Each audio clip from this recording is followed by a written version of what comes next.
Thank you.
बच्चे आगे बढ़कर हिंदुस्तान का नाम रोशन करेंगे और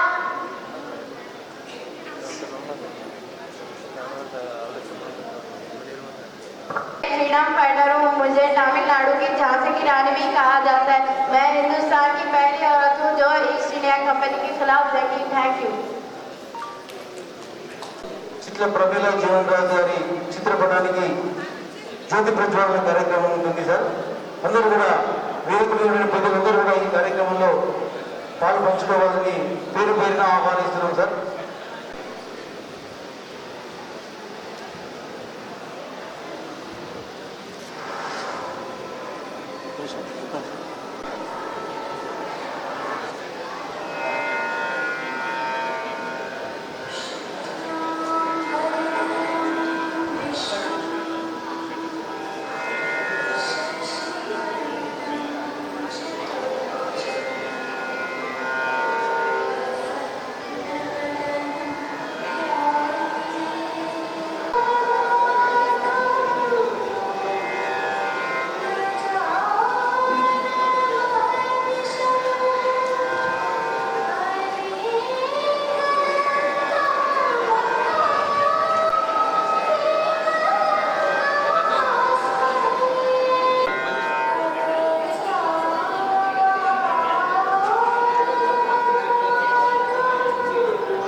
మల్లికార్జున సార్ గారి క్లాసెస్ కానీ అదేవిధంగా పట్టాభిరామ్ సార్ గారితో ఉపాధ్యాయులకు మరియు విద్యార్థులకు మోటివేషన్ క్లాసెస్ ఇప్పించడంలో కానీ ప్రతి సంవత్సరం 17 సంవత్సరాలుగా వివిధ రకాలైనటువంటి కార్యక్రమాలు నిర్వహిస్తూ విద్యార్థులను ఉపాధ్యాయులను మరి వారి యొక్క వృత్తిలో సామర్థ్యాలను పెంచుకొని విశేషంగా రాణించాలని ఎంతో అవిరళంగా కృషి చేస్తున్నటువంటి పెద్దలు పార్థసారథి సార్ గారికి సభాపక్షాన ప్రత్యేక వందనాలు తెలియజేసుకుంటున్నాం సార్.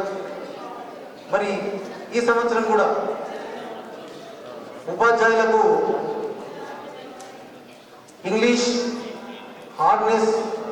మీడియం హార్డ్నెస్ దాంట్లో మెలకువలు చెప్పడానికి ఎఫెక్టివ్ టీచింగ్ కోసం ఎన్సీఆర్టీ నుంచి స్టేట్ రీసోర్స్ పర్సన్స్ని కూడా తెప్పించి నాన్ లాంగ్వేజెస్ సబ్జెక్ట్స్ పైన maths, physical science, biological science and social studies ఈ 4 సబ్జెక్టుల మీద మెలకువలు చెప్పించడానికి, అదేవిధంగా గత సంవత్సరం 10వ తరగతి పరీక్షలో ఉత్తమ ఫలితాలు సాధించినటువంటి ఆర్మూర్ మండల వివిధ హై స్కూల్స్లో ఫస్ట్, సెకండ్ ర్యాంకర్స్కు మరి నగదు పురస్కారాలతో పాటు గోల్డ్ అండ్ సిల్వర్ మెడల్స్, అదేవిధంగా విశేషమైనటువంటి పుస్తక సంపద ప్రతి సంవత్సరం సార్ ఇస్తాడు. మరి ఈ ప్రోగ్రామ్ని ఈరోజు నిర్వహిస్తున్నందుకు మాకు చాలా సంతోషంగా ఉంది సార్. ఈనాటి ఈ ప్రోగ్రాం మరి స్వాగత వచనాలు తెలియజేయవలసిందిగా ప్రధాన ఉపాధ్యాయులు శ్రీ లక్ష్మీనరసింహ సార్ గారిని ఆహ్వానిస్తున్నాం సార్. Welcome sir. ఆధ్వర్యంలో దాని యొక్క వ్యవస్థాపకులు గౌరవులు పార్థసారథి సార్, ఎలక్షన్ కమిషనర్, మాజీ ఎలక్షన్ కమిషనర్, వేదికమైనటువంటి పెద్దలు అందరికీ కూడా, మరి ఇక్కడ హాజరైనటువంటి ఉపాధ్యాయులందరికీ కూడా స్వాగతం సుస్వాగతం తెలియజేస్తూ, మరి సార్ గారు గత 17 సంవత్సరాలుగా మరి ట్రస్ట్ ద్వారా విద్యార్థులకు అనేక రకాలుగా సేవలు అందిస్తూ వారిని మంచి పౌరులుగా తయారు చేయడానికి ట్రస్ట్ ఆధ్వర్యంలో సార్ కృషి వినలేనిది. అంతేకాకుండా పాఠశాల వనరుల సమకూరడంలో కూడా సారు యొక్క పాత్ర చాలా ఉంది. మరి సారు యొక్క ఈ యొక్క సేవలు ఇక్కడ టైటిల్ ఉంది, విద్యాస్ఫూర్తిలో విజ్ఞానానికి పరమార్థం, మరి మానవ సేవ చేయడం అనేది మెయిన్ థీమ్తో వాళ్ళు పనిచేయడం అనేది మనందరికీ కూడా స్ఫూర్తిదాయకం. సార్ యొక్క సేవలను మనం కూడా ఒక టీచర్, ఉపాధ్యాయులుగా మరి సమాజానికి తీసుకెళ్ళి మంచి విద్యను అందించడానికి మనమంతు కృషి చేయడానికి మేము సార్ యొక్క స్ఫూర్తితో పనిచేస్తున్నాం. మరి ఇటువంటి కార్యక్రమాలు భవిష్యత్తులో ఇలాగే కొనసాగాలని మేము మనస్ఫూర్తిగా కోరుతూ మరి తదుపరి కార్యక్రమాన్ని కొనసాగించవలసిందిగా కోరుతున్నాం. థ్యాంక్ యూ, ధన్యవాదాలు. ఓం గురుభ్యో నమః. సభకు నమస్కారం. ఈరోజు చిట్ల ప్రమీల జీవన్ రాజ్ మెమోరియల్ ట్రస్ట్ ఆధ్వర్యంలో నిర్వహిస్తున్నటువంటి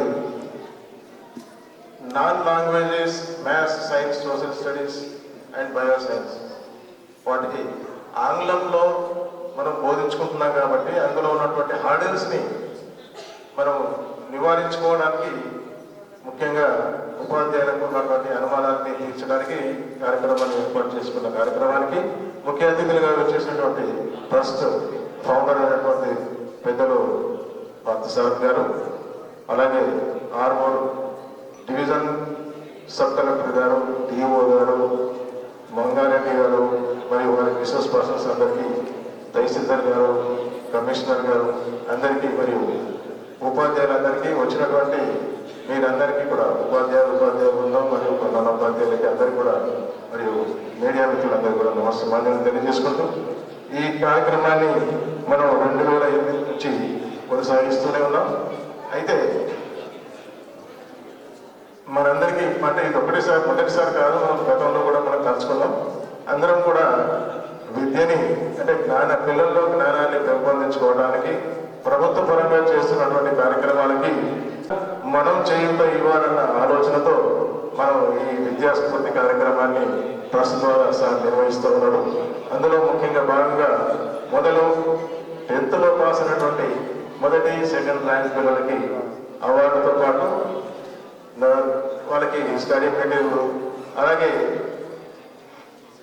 ఉపాధ్యాయులకు కూడా మరి మంచి శిక్షణ కార్యక్రమాన్ని ఏర్పాటు చేయడం కూడా జరిగింది. మనం క్షత్రియ ఇంజనీరింగ్ కాలేజీలో ఒకసారి మండల స్థాయి ఉపాధ్యాయులకి, అలాగే మండల స్థాయి ఉపాధ్యాయులకి గత సంవత్సరం కూడా ఇలాంటి కార్యక్రమాన్ని నిర్వహించుకోవడం మళ్ళీ ఇది 2వసారి కొనసాగింపు. ఈ 2వసారి కొనసాగింపు ఎందుకంటే కొన్ని మార్పులు చేయడం జరిగింది. ఎందుకంటే గతంలో నిర్వహించుకున్న కార్యక్రమంలో అందరినీ ఒకే చోట కూర్చొని 4 సబ్జెక్టులు బోధించడం జరిగింది. కానీ ఈసారి వర్క్షాప్ నిర్వహించడానికి ఈ కార్యక్రమాన్ని మనం నిర్వహించుకుంటున్నాం. దయచేసి మీరందరూ కూడా మరి మాకు సహకరించాల్సిందిగా కోరుతా ఉన్నాను. ఇంకొకటి, ఇంతకుముందే నేను చెప్పినట్టుగా అవకాశాలు మనకు రావు, చెప్పి రావు అవకాశాలు. కానీ అవకాశం వచ్చినటువంటి సందర్భం ప్రతి సందర్భాన్ని వినియోగించుకోవాలని కోరుతూ ఈ శిక్షణ కార్యక్రమాన్ని లేదా వర్క్షాప్ని మీకున్నటువంటి అనుమానాలని శిక్షస్పర్శల ద్వారా మరి నివృత్తి చేసుకుంటారని ఆశిస్తూ మరి ఈ కార్యక్రమాన్ని కొనసాగించవలసిందిగా కోరుతున్నాను. Thank you. ప్రత సదర్ సార్ గారిని వేదికను ఉద్దేశించి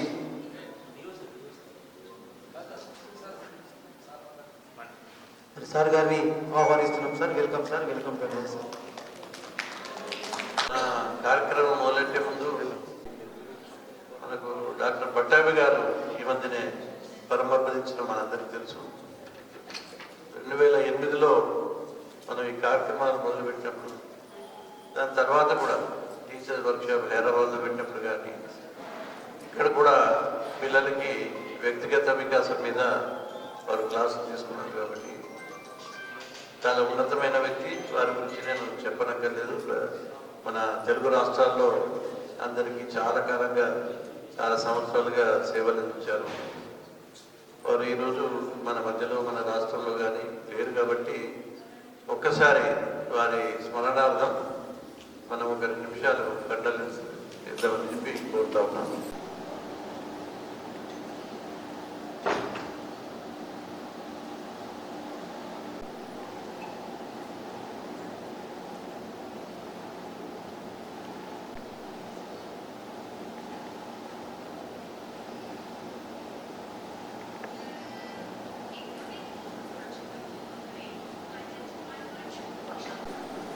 ఎవరైనా నా దగ్గరికి కొంత సైకాలజీ ప్రాబ్లమ్స్ని దానికి వస్తే కూడా అప్రోచ్ అవుతే పేరెంట్స్ వారి పిల్లల్ని సెక్రటరీ దగ్గరలోనే మరి కేంద్రం ఉంటుందన్నమాట. జస్ట్ ఒక 5 నిమిషాలు ఆయనతో మాట్లాడి పంపించడము, ఆయన కొన్ని కౌన్సిలింగ్ సెషన్స్ నిర్వహించడము, అది అడోలెసెన్స్ ప్రాబ్లం అయినా లేకపోతే కొన్ని ఫ్యామిలీ ప్రాబ్లమ్స్, భార్యాభర్తలు కూడా సమస్యలు ఉంటాయా? ఉండయా? సో అలాంటి సమస్యలు కానీ, సో ఏ సమస్య ఉన్నా వేరెవర్ సైకియాట్రీ ఇన్వాల్వ్ ఆయన దగ్గరికి నేను పంపించేవాళ్ళని.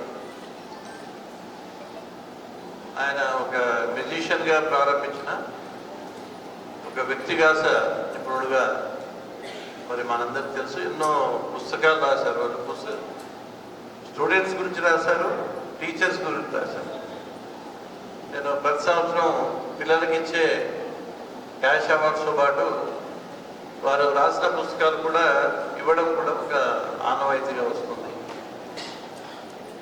చాలా పుస్తకాలు రాశారు. ఎంఎస్కో పబ్లికేషన్స్ చాలా పుస్తకాలు వారు రాసినవి పబ్లిక్ చేశారు. ప్రధానంగా ఆయన ఫోకస్ అంతా స్కూల్ ఎడ్యుకేషన్ మీదే ఉంటుంది. ఎక్కువగా కాలేజ్ ఎడ్యుకేషన్ మీద నేను చూడలేదు. ఆయన రాసిన పుస్తకాలన్నీ ప్రైమరీ స్కూల్ కానీ హై స్కూల్ చిల్డ్రన్ని మోటివేట్ చేసే రకంగా ఉండేటివి అని చెప్పి ఈ సందర్భంగా తెలియజేస్తూ ఉంటాం. మీ అందరికీ తెలుసు, 23లో ఇలాంటి కార్యక్రమాలు చేసుకున్నాం, వేరే ఫంక్షనాలు చేసుకున్నాము. ఆ కార్యక్రమం చేసినప్పుడు ఎవరెవరు హాజరైనారు ఒకసారి చేతులు ఎత్తారా? ఆల్మోస్ట్ 80%.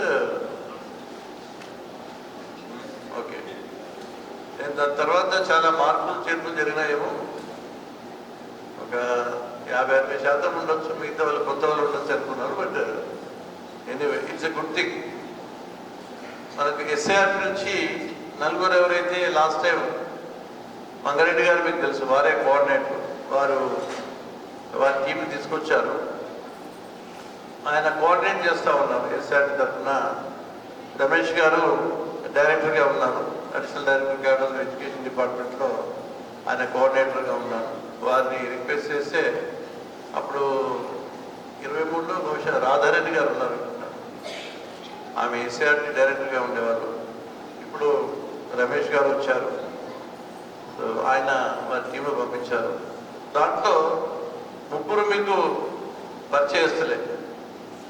మధుసూదన్ ఒకసారి నిలబడండి. మధుసూదన్ మ్యాథమెటిక్సా, బయోసైన్సెస్ మరి ఎవరు పూర్తిగారా? Mathematics, physical sciences. ఒక మహబూబ్నగర్ జిల్లా నుంచి ప్రొద్దున బయలుదేరి ఇప్పుడు మన కార్యక్రమానికి వచ్చారు. అనుకున్నామంటే కాసేపు ఇక్కడ డిఓ గారు ఉంటారు, సబ్ కలెక్టర్ ఉంటారు కాబట్టి ఒక్కసారి మనం లాస్ట్ టైం చేసిన సెషన్లో కంటిన్యూషన్లో కొన్ని విషయాలు మనం ప్రధానంగా చర్చించుకొని విద్యాస్ఫూర్తికి సంబంధించిన కొన్ని అంశాలని, విద్యా బోధనకు సంబంధించిన కొన్ని అంశాలు మనం ఇక్కడ చర్చించుకున్న తర్వాత ఇక్కడే కిందే మీ అందరికీ లంచ్ ఏర్పాటు చేశారు. ఆ లంచ్ తీసుకున్న తర్వాత లక్ష్మణ్ గారు మన హై స్కూల్లో 4 రూమ్లు మన కోసం కేటాయించారు. సో సబ్జెక్ట్ వారిగా లాస్ట్ టైం కామన్ గ్యాదరింగ్ ఉంటుంది కాబట్టి కాస్త అంటే అందరికీ రిలేవెంట్గా దాన్ని కేటాయించాలి. మీ అనుమానాలు కానీ క్లారిఫికేషన్స్ కానీ తీసుకునే అవకాశం ఉంటుందని చెప్పి 2 గంటల నుంచి ఇక వారి ఇష్టం, 1 గంట 2 గంటల 3 గంటల depending on your interest shown by you వాళ్ళు మీతో స్పెండ్ చేస్తారు. మీకు కావాల్సిన ఇన్పుట్ ఇస్తారు, మీతో ఇంటరాక్ట్ అవుతారు. మీకు ఏం క్లారిఫికేషన్స్ ఉన్నా వాళ్ళు ఇవ్వడం జరుగుతూ ఉంది. సో ఈ కార్యక్రమాన్ని తప్పకుండా విజయవంతం చేస్తారని నేను ఆశిస్తూ ఉన్నాను. మన దేశంలో ఎడ్యుకేషన్ వ్యవస్థ చాలా పెద్దది. One of the largest education systems in the world. ఇంత పెద్ద జనాభా, ఇంత వైవిధ్యం కలిగిన మన దేశంలో ఇన్ని భాషలు, ఇన్ని రాష్ట్రాలు, ఇన్ని సంస్కృతులు గల దేశంలో ఎడ్యుకేషన్ చాలా పెద్ద ఛాలెంజ్. మన దేశ గురించి, మన వ్యవస్థ గురించి, సమస్య గురించి మళ్ళొకసారి నేను చెప్పే ముందు ఒక్కసారి మనం ఎడ్యుకేషన్లో అంటే వరల్డ్లో ఈ దేశాలు చాలా ముందున్నాయి. అవేంటి జస్ట్ ఒక 2 నిమిషాలు నేను నాకు తెలిసిన అంశాలను మీకు తెలియజేస్తాను. మొదట నేను జపాన్తో ప్రారంభిస్తాను. జపాన్లో 1872 అంటే సుమారు 150 సంవత్సరాల కింద వారు ఒక నిర్ణయం తీసుకుని మనం 2011లో రైట్ టు ఎడ్యుకేషన్ యాక్ట్ ఏదైతే పాస్ చేసుకున్నామో మన భారతదేశంలో, అలాంటిదే చట్టం వాళ్ళు 1872లో ప్రభుత్వం నిర్ణయించుకొని వారు ఎడ్యుకేషన్ ఒక ప్రాథమిక హక్కుగా గుర్తించి ఆ రాష్ట్రంలో ఉన్న ప్రజలందరికీ ప్రభుత్వ పరంగా విద్యను అందించడం జరిగింది. ఆ దేశంలో ప్రధానంగా ఫోకస్ అంతా క్యారెక్టర్ బిల్డింగ్. మీకు అందరూ తెలుసు, 2వ ప్రపంచ యుద్ధం తర్వాత ఈ న్యూక్లియర్ బాంబు మనం మాట్లాడుతూ ఉన్నాము. జపాన్ హీరోషిమా నాగసాకి మీద వేయడం, అంత కెలమిటీ వచ్చిన తర్వాత ఆ దేశం ఒక్కసారి ఐక్యతతో పుంజుకొని ఎడ్యుకేషన్లో ఉన్న స్ట్రెంత్ కారణంగా ఒక 25 సంవత్సరాల్లోనే ప్రపంచంలో టెక్నాలజీలో మొదటి స్థానం పొందిన దేశం జపాన్. జపాన్ అంటే మనకు కార్లు గుర్తొస్తాయి, కెమెరాలు గుర్తొస్తాయి, రోబోట్స్ గుర్తొస్తాయి. ఇప్పుడు హ్యూమనాయిడ్ రోబోట్స్ కూడా జపాన్లో తయారు చేస్తూ ఉంటారు. అంటే టెక్నాలజీని ఒక ఉన్నతమైన స్థాయికి తీసుకురావాల్సిన పరిస్థితి ఆ దేశంలో వచ్చింది. అంటే 150 సంవత్సరాల కృషి వల్ల ప్రపంచంలో ఆ స్థాయికి జపాన్ ఈరోజు చేరుకుంది. 2వ దేశం సింగపూర్. చాలా చిన్న దేశం, చిన్న సిటీ. 1965 అనుకుంటాను మలేషియా నుంచి వారికి స్వాతంత్రం వచ్చింది సింగపూర్కి. వచ్చిన తర్వాత లివాన్ క్యూ అనే అతను ప్రైమ్ మినిస్టర్ అయ్యాడు. ప్రైమ్ మినిస్టర్ అయిన తర్వాత అతను బాగా ఏడ్చాడు. ఎందుకంటే మన బాంబేలో, ఢిల్లీలో ఎట్లాగైతే స్లమ్స్ ఉంటాయో ఆ రకంగా సింగపూర్ ఉండింది 1965లో. 65లో పెద్ద దూరం కాదు. అంటే మనకు స్వాతంత్రం వచ్చిన చాలా సంవత్సరాల తర్వాతనే వాళ్ళకి స్వాతంత్రం వచ్చింది. అప్పుడు ఈ బాంబే, ఢిల్లీలో ఏదైతే మనకు స్లమ్స్ కనిపిస్తాయో ఆ రకంగా సింగపూర్ ఉండింది. ఆ ప్రైమ్ మినిస్టర్ ఏడ్చిన తర్వాత ఆయనకు అనిపించింది, ఇక నా స్ట్రెంత్ ఏం లేదు, వాళ్ళకు ల్యాండ్స్ లేవు, ఇండస్ట్రీస్ లేవు, జీరో రిసోర్సెస్. ఒక జీరో రిసోర్సెస్ ఉన్న ఒక దేశము. ఆయన ఒకటే అనుకున్నాడు, నాకున్న స్ట్రెంత్ ఈ దేశంలో ఉన్న పిల్లలు, వాళ్ళకి కనుక నేను ఒక స్టాండర్డ్ ఎడ్యుకేషన్ ఇవ్వడం, వాళ్ళకి కనుక సరి అయిన శిక్షణ ఇచ్చి నేను డెవలప్ చేసుకుంటే నా దేశం బాగుపడుతుందనే ఒక గట్టి నిర్ణయం తీసుకొని అక్కడ ఇంజనీర్స్కి ఎంత బాగా ట్రైనింగ్ ఇస్తారో ఒక సఫాయి కర్మచారి కూడా అంతే క్వాలిటీ ట్రైనింగ్ ఇస్తారు. అంటే ప్రతి సిటిజన్కి ఏ ప్రొఫెషన్ అయినా, ఏ వృత్తి అయినా సఫాయి కర్మచారి స్థాయి నుంచి ఇంజనీరింగ్ స్థాయి వరకు ఒక క్వాలిటీ ట్రైనింగ్ ఇవ్వడము, వారిని డెవలప్ చేయడం జరిగింది. ఆ దేశంలో అది ప్రధాన విషయం సింగపూర్లో. ఇప్పుడు per capital income one of the highest దేశం సింగపూర్. మన దేశంలో కూడా పొలిటీషియన్స్ వాళ్ళ స్పీచ్లు ఇస్తూ ఉంటే సింగపూర్ను మనం మోడల్గా తీసుకుందాం, ముందుకు పోదాం అని చెప్తా ఉంటాం. మూడవ దేశం మన పక్కన దేశం చైనా. చైనా కూడా మనకంటే అభివృద్ధి చెందిన దేశం కాదు. ఒక 90s కన్నా ముందు, 90sలో డెంగ్ జియోపింగ్ వచ్చిన తర్వాత అతను ప్రపంచంలో ఉన్న దేశాలన్నీ తిరిగి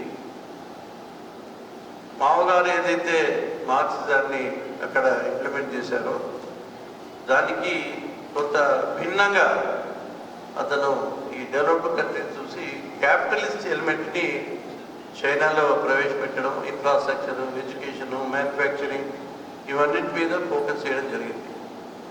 అక్కడ ఎడ్యుకేషన్లో జపాన్లో ఫోకస్ అంతా character building. It was character building.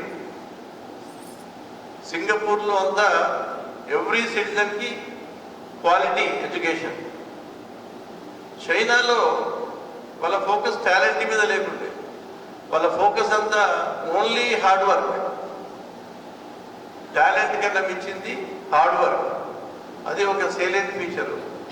రెండవ ఫీచర్ ఏంటంటే పిల్లలతో పాటు పేరెంట్స్ కూడా ఎడ్యుకేషన్లో యాక్టివ్ పాత్ర తీసుకోవడం చైనా యొక్క ప్రధాన అంశం. స్కూల్కి స్టూడెంట్ వెళ్ళిన తర్వాత ప్రతిరోజు ఆ పాఠశాల నుంచి ఆ పిల్లల తల్లిదండ్రులకి కనీసం ఒక 10 మెసేజెస్ వస్తాయి అక్కడ పేరెంట్స్. అంటే పేరెంట్స్ని చాలా క్లోజ్గా ఇన్వాల్వ్ చేశారు చైనా. సో చైల్డ్ డెవలప్మెంట్ నుంచి వాళ్ళు ఒక క్రమశిక్షణ కలిగిన సిటిజన్ లాగా డెవలప్ అయ్యే వరకు వాళ్ళు పేరెంట్స్ సపోర్ట్ పూర్తి తీసుకున్నారు. ఇక ప్రతిరోజు పేరెంట్కి ఒక 10 మెసేజ్లు ఉంటే చూడండి. అంటే చైల్డ్ మీద, వాళ్ళ చైల్డ్ మీద ఏం జరుగుతుంది, ఏ ప్రోగ్రెస్ ఉంది, ఏ ప్రాబ్లమ్స్ ఉన్నాయి, వాళ్ళేం చేయాలి అన్న కంటెంట్ మీద వాళ్ళకి మెసేజ్లు వచ్చాయి. ఇప్పుడు చైనా పరిస్థితి మనం చర్చించే పరిస్థితులు లేవు. అది ఇప్పుడు అమెరికాని బీట్ చేసి మొదటి స్థానం ప్రపంచంలో ఉండే అధికారం ఉంది. గత సంవత్సరం చైనా వెళ్ళొచ్చారు. చాలా అద్భుతమైన దేశం. అంటే ఇన్ఫ్రాస్ట్రక్చర్ డెవలప్డ్ కంట్రీస్లో కూడా అట్లా ఉండదు. చాలా డిసిప్లిన్, చాలా హార్డ్ వర్కింగ్. అంటే అసలు దేశం తప్ప వాళ్ళకి వేరే ఆలోచన ఏం కనిపించదు. చదువైన తర్వాత వాళ్ళు జాబ్ కోసం తిరగడం కూడా ఉండదు చైనాలో. వాళ్ళకి ఇష్టం వచ్చింది. ఎందుకంటే చాలా హార్డ్ వర్కింగ్ అనేది వాళ్ళకి చిన్నప్పటి నుంచి అలవాటైంది కాబట్టి పేరెంట్స్ కూడా ఇన్వాల్వ్ అయినారు కాబట్టి వాళ్ళు వయసు రాగానే వాళ్ళకి ఇష్టం వచ్చిన రంగంలోకి వెళ్ళిపోతారు. కొందరు జాబ్ చేస్తారు, కొందరు ఇండస్ట్రీస్ పెడతారు, కొందరు బయటికి వెళ్తారు. వాళ్ళ టాలెంట్ని బట్టి, వాళ్ళ అవకాశాన్ని బట్టి వాళ్ళు ఏదైనా రంగంలోకి పోయే ఒక స్వాతంత్రం వాళ్ళకు వచ్చింది కాబట్టి ఆ దేశం ఈనాడు ఈ స్థాయిలో ఎదిగింది. 4వ దేశం కెనడా. కెనడా కూడా మన దేశంలాగే చాలా వైవిధ్యం కలది. చాలా దేశాల నుంచి వెళ్ళి కెనడాలో చదువుకుంటారు. ఎడ్యుకేషన్కి చాలా మంచి పేరు ఉంది కెనడాలో. కెనడాలో వ్యవస్థ ఏంటంటే వాళ్ళ పార్లమెంట్ నిర్ణయిస్తుంది ఏ పిల్లలకి ఎలాంటి చదువు ఉండాలి, ఎలాంటి సామర్థ్యం ఉండాలి, ఎలాంటి నైపుణ్యం ఉండాలనే విషయం కెనడాలో వాళ్ళ పార్లమెంట్ నిర్ణయం తీసుకొని, ఇప్పుడు నేను చెప్పిన దేశాలు మొత్తంలో ప్రభుత్వమే విద్యారంగం అంటే పూర్తిగా ప్రపంచమే ఓన్ చేసి వాళ్ళ ప్రయారిటీస్, వాళ్ళ దేశ పరిస్థితులను బట్టి, చరిత్రను బట్టి, వాళ్ళ స్ట్రెంత్ వీక్నెస్ని బట్టి, వాళ్ళ ఉన్న పరిస్థితులను బట్టి వాళ్ళ ఎడ్యుకేషన్ను పూర్తిగా ముందుకు తీసుకెళ్ళి కెనడా కూడా చాలా మంచి పేరున్న దేశం ఎడ్యుకేషన్కి. లాస్ట్ కంట్రీ మనం మెన్షన్ చేసేది ఫిన్లాండ్. విన్నారా? ఫిన్లాండ్ టాప్ నంబర్ పొజిషన్లో ఉంది ఎడ్యుకేషన్లో. నంబర్ పొజిషన్లో ఇప్పుడు కాదు, ఎంతో కాలంగా నంబర్ 1 ఉంది. అది ఇంకా నంబర్ 2కి ఎప్పుడు పోలే. నంబర్ 1 అయిన తర్వాత నంబర్ 2కి ఎప్పుడు పోలే. వాళ్ళు ఏం చేశారంటే 1947లో ఆ దేశంలో ఉన్న అన్ని పొలిటికల్ పార్టీస్, ఒక పొలిటికల్ పార్టీ కాదు, అన్ని పొలిటికల్ పార్టీ కలిసి వాళ్ళు ఒక 200 సమావేశాలు జరిపారు ఓన్లీ విద్య మీదనే.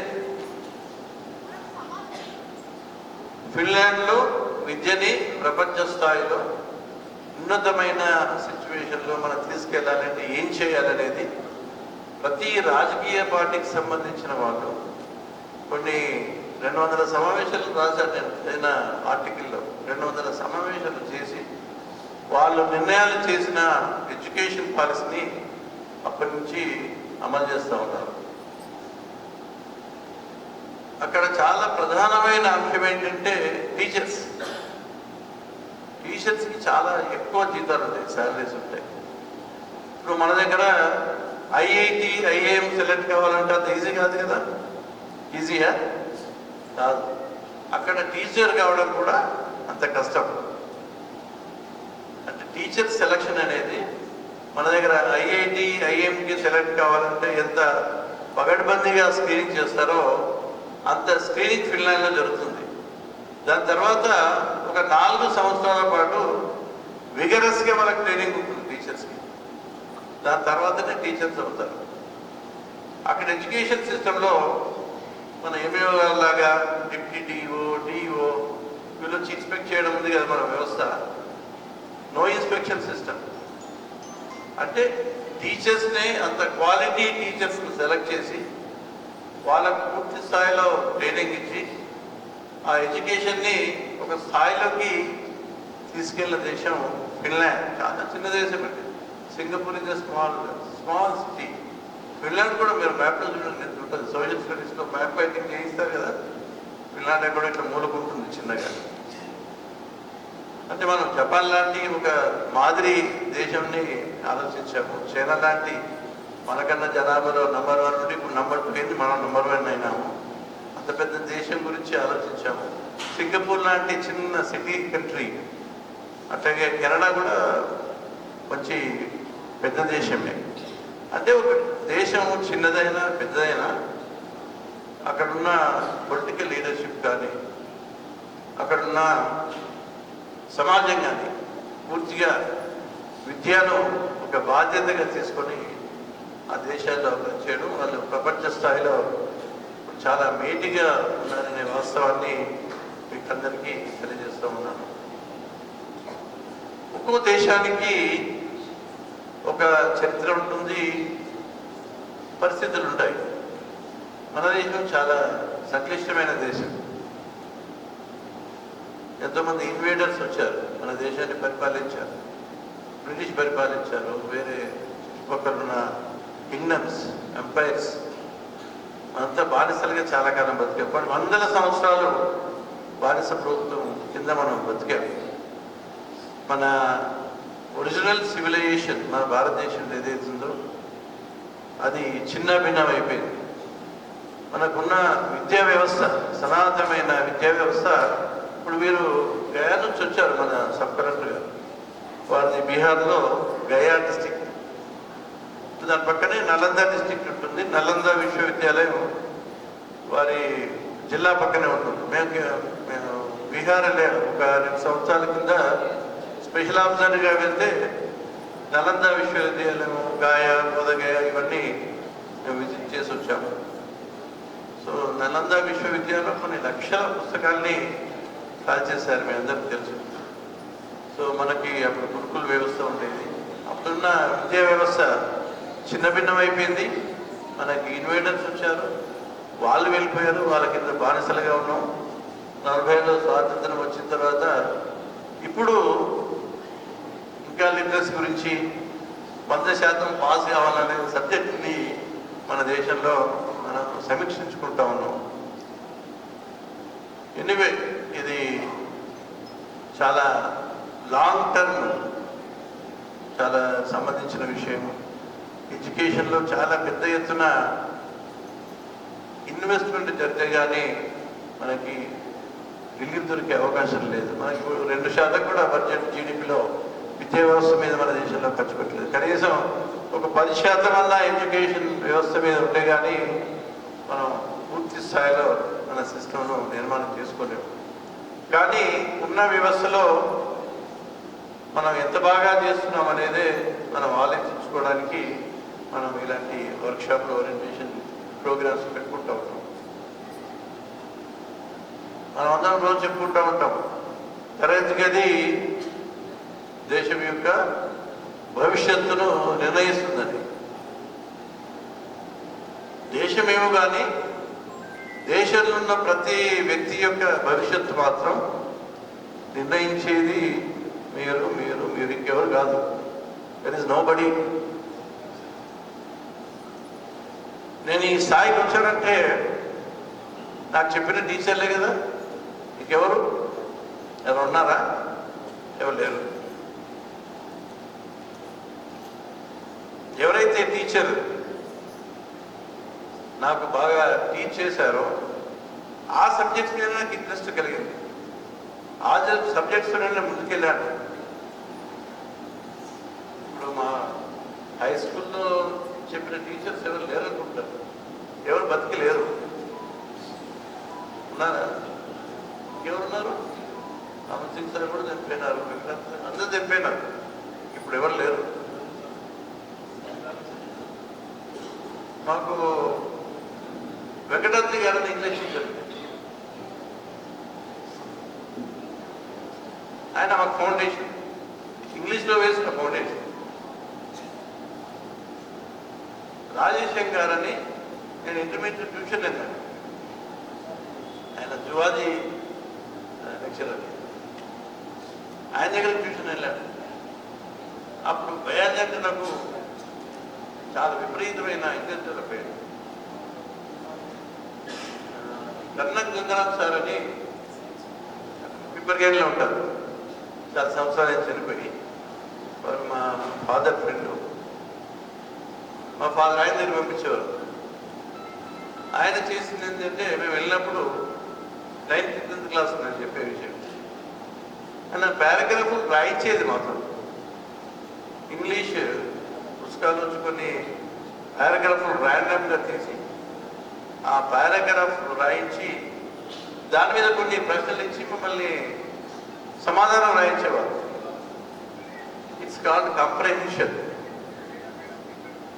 అది చాలా ముఖ్యం. ఎందుకంటే ఇప్పుడు మన సబ్ కలెక్టర్ గారు ఇక్కడే ఉన్నారు. ఇప్పుడు పెద్ద పెద్ద ఎగ్జామ్స్ ఏదైతే జరుగుతారో, క్యాట్ కానీ జీమాట్ కానీ ఇలాంటి ఎగ్జామ్స్లో చాలా తక్కువ ఉంటుంది కాంప్రహెన్షన్. వాళ్ళు ఒక పారాగ్రాఫ్ ఒక పేజ్ ఇస్తారు, కొన్ని ప్రశ్నలు ఇస్తారు, సమయం ఇస్తారు. ఆ ప్రశ్నలకు జవాబు మనం రాయాలంటే చాలా కష్టమవుతుంది, అంత చాలా క్లిష్టంగా ఇస్తారు. అలాంటి అంటే అంత కాంప్రహెన్షన్ ఉంటే కానీ మనం రాయడం కష్టం. ఎవరైతే నాకు బోధించారో, నేను జిల్లా కలెక్టర్గా చేశాను కరీంనగర్లో. ఒకసారి జిల్లా పరిషత్ హాల్లో మేము టీచర్స్ చేసుకున్నాం. అప్పుడు వీళ్ళిద్దరూ బతుకున్నారు, వెంకటాద్రి సారు తర్వాత గణేశం సారు. వీళ్ళిద్దరు పిలిచినప్పుడు సన్మానం చేసుకునే ఒక భాగ్యం కలిగింది. మన జిల్లా వాళ్ళు మెట్పల్లిలో ఆ ఏరియాలో వెంకటాద్రి సార్ ఉండేటప్పుడు రాజేశ్వరం సార్ అప్పుడు హైదరాబాద్ వచ్చేసారు. వాళ్ళిద్దరిని కరీంనగర్ భార్యాభర్తలు వచ్చి వారికి సన్మానం చేసి ఆనందం చేసే ఒక అవకాశం. ఎందుకు చెప్తున్నానంటే టీచర్ని ఎవరు మర్చిపోరండి.